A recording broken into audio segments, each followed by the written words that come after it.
به نام خدا. محسن سلمانی هستم، طراح، مجری و مدرس سیستم‌های اتوماسیون صنعتی.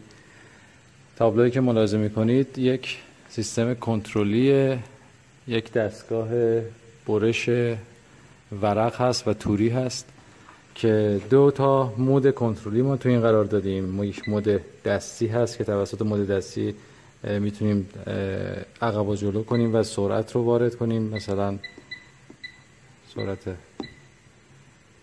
500 و اینجا سرعت 550 که یک ما اندازه رو به سانتیمتر به دهم سانت میزنیم، سرعت هم بر اساس میلیمتر بر دقیقه وارد میکنیم، تعدادی که میخوایم رو وارد میکنیم که بزنه و این بر اساس تعدادی که میخوایم شروع میکنه برش زدن و اتمام کار.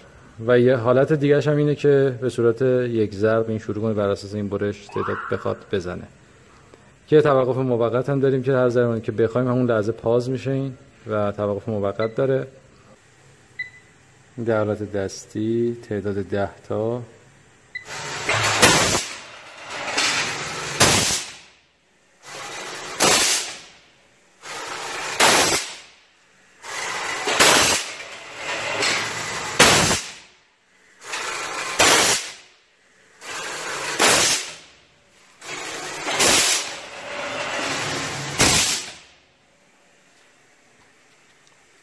الان تعداد 10 تا تموم شد. ما ریست میکنیم، 10 تا دیگه میخوایم بزنیم.